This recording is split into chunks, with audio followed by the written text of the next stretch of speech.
Aminin natin, iba ang kiliti kapag ang atensyong nakukuha mo ay mula sa isang taong forbidden o bawal.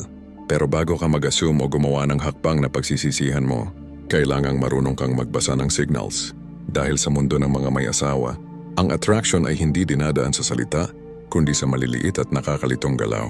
Ngayon, hihimayin natin ang 7 psychological signs na may lihim na pagtingin sa iyo ang isang babaeng may asawa na. Warning lang, ang tips na ito ay para sa mga may lakas ng loob na harapin ang katotohanan. Panoorin mo hanggang dulo dahil ang sign number 7 ang pinakadelikadong senyales sa lahat. Bago tayo lalong lumalim, i-comment mo muna ang ingat kung naniniwala kang ang pag-ibig ay walang pinipiling status. At syempre, huwag kalimutang i-like at i-follow ang ating page para sa mga diskarteng usapan na tayo-tayo lang ang nakakaalam. Heto na ang 7 pinagbabawal na senyales. Una, ang comparison trap, ang pagkilala sa iyong halaga habang ibinabaon. Ang halaga ng iba ay ang pinakamalinaw na senyales na ikaw na ang hari sa kanyang isipan. Binubura na niya ang dating leader para bigyang daan ang pagpasok mo. Sa laro ng emosyon, ang the comparison trap ay ang sandali kung saan ang isang babae ay nagsisimulang gumawa ng mental divorce. Kapag palagi niyang binabanggit ang mga pagkukulang ng kanyang asawa at ikinukumpara ito sa mga quality mo, hindi lang siya naglalabas ng sama ng loob. Ang ginagawa niya ay isang serye ng subconscious tests para kumpirmahin na ikaw ang mas superior na option. Ang bawat buti ka pa ay isang brick na idinadagdag niya sa pader na naghihiwalay sa kanyang asawa at isang hakbang papalapit sa iyong teritoryo. Ang contrast ng halaga, ginagamit ng kanyang utak, ang contrast principle, ang sining ng pagpapakita ng liwanag sa pamamagitan ng pagdiin sa dilim. Sa pagsasabing, yung asawa ko kasi, laging walang oras, habang pinupuri ang iyong pakikinig, binibigyan kanya ng mataas na emotional status.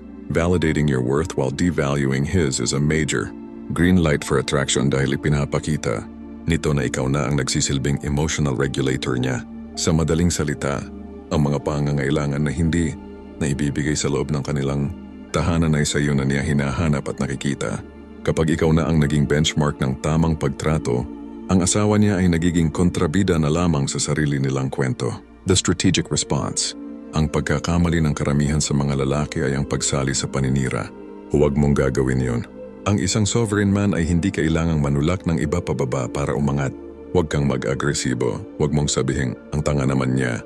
Gamitin ang silent superiority, ngumiti lang at sabihin, natural lang napakinggan ang mga bagay na mahalaga. I appreciate that you're sharing this with me.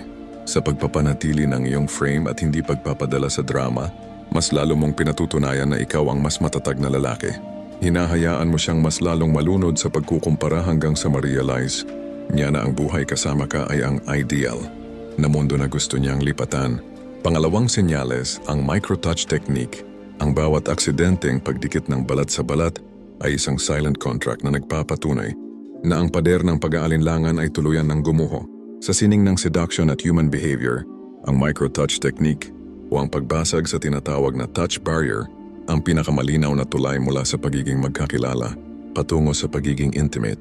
Hindi ito basta-bastang haplos. It's via nesting biological signal na ang kanyang katawan ay naghahanap na ng mas malalim na koneksyon sa iyo. Kapag ang isang babae ay humanap ng dahilan para dumikit ang kanyang balat sa iyo, maging ito man ay sa iyong braso, balikat o pag-aayos ng iyong kwelyo, ito ay isang pag-amin na ang iyong personal space ay kanya nang itinuturing na safe zone. Ang psikolohiya ng haplos, ayon sa mga pag-aaral sa haptic communication, ang pagpindot o paghaplos ay naglalabas ng oxytocin, ang tinatawag na bonding hormone. Kapag ginagawa niya ito sa iyo kahit may sapat namang espasyo sa paligid, sinusubukan niya ang iyong reaksyon. Ito ay isang subconscious test. Titignan niya kung ikaw ba ay magiging stiff at mailap o kung tatanggapin mo ang kanyang haplos ng may kumpiyansa.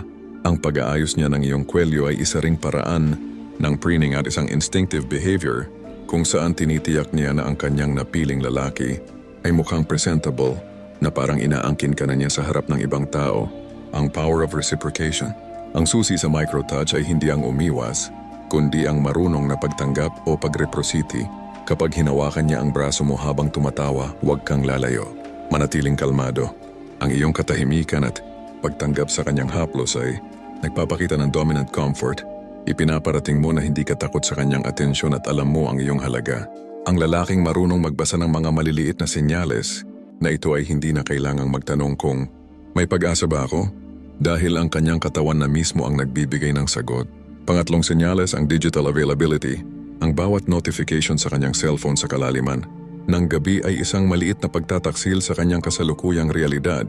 Kapag mas pinipili niyang itago ang inyong usapan kaysa matulog ng mahimbing, ikaw na ang naging priority ng kanyang puso. Sa mundo ng digital communication, ang oras ng pagtugon ay ang pinakamalinaw na sukatan ng kahalagahan. Ang digital availability ay hindi lamang tungkol sa bilis ng pagtipa ng mensahe, kundi tungkol sa panganib na handa niyang harapin para lamang makausap ka. Kapag nagagawa niyang makipag-chat sa iyo sa mga oras na dapat ay para sa kanyang pamilya o asawa, ipinapakita niya na ang peace of mind ng kanilang tahanan ay pangalawa na lamang sa excitement na hatid mo. Ang panganib bilang adrenaline. Ayon sa psikolohiya, ang paggawa ng isang bagay na bawal o lihim ay naglalabas ng matinding dopamine.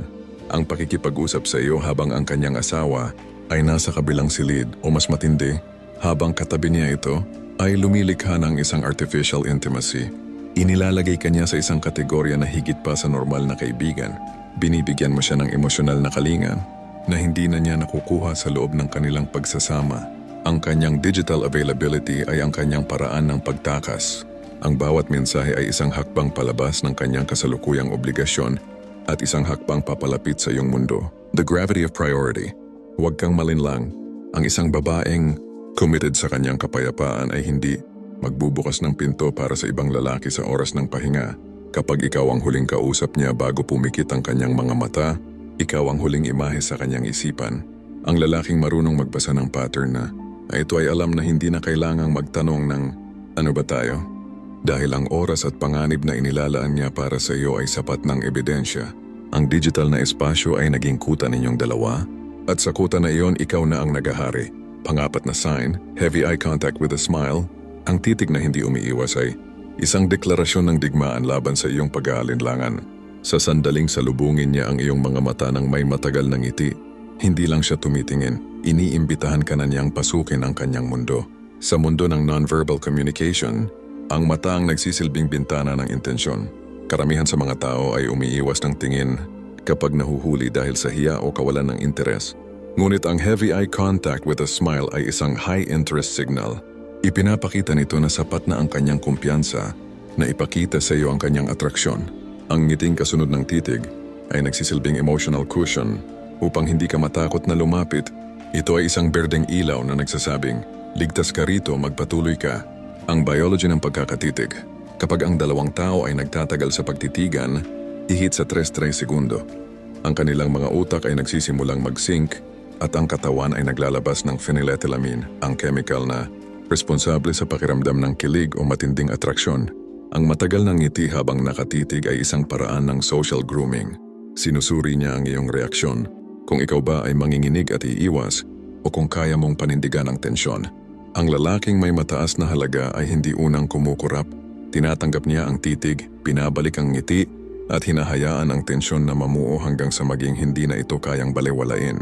The invitation to lead. Ang senyalis na ito ay ang kanyang paraan ng pagpasa ng bola sa iyo. Alam niyang nakuha na niya ang atensyon mo at ngayon, hinihintay niya ang iyong susunod na hakbang. Ito ay isang test of dominance at warmth. Kapag nahuli mo siya, huwag kang lilingon sa iba na parang bata. Panatilihin ang titig sa loob ng 2 segundo pa, ngumiti ng bahagya, smirk, at saka dahan-dahang ibaling ang atensyon sa iba. Ipinapakita nito na kontrolado mo ang sitwasyon. Ang titig niya ay ang susi, ngunit ang iyong kumpiyansa ang magbubukas ng pinto. Pang-5 senyales, seeking private sanctuaries. Ang paghahanap ng tagong kanlungan ay hindi lamang tungkol sa katahimikan. Ito ay ang sadyang pagpili na burahin ang mundo upang walang ibang ingay na makagambala sa kuryenteng namumuo sa inyong dalawa. Kapag ang isang babae ay nagsimulang magmungkahi ng mga lugar na malayo sa mapanuring mata ng publiko o mas pinipili niyang mapag-isa kayo sa isang sulok, siya ay bumubuo ng tinatawag na private sanctuary. Sa psikolohiya ng atraksyon, ito ang yugto kung saan ang social mask ay tinatanggal na. Sa loob ng sanctuary na ito, hindi na siya ang asawa, ang empleyado o ang kaibigan. Siya na lang ay isang babaeng nagnanais na masiguradong ang atensyon mo ay 100% na nasa kanya. Ang pagbuo ng isang eksklusibong mundo, ang pagnanais na maging tayong dalawa lang ay isang malakas na indikasyon ng possessiveness at emotional safety.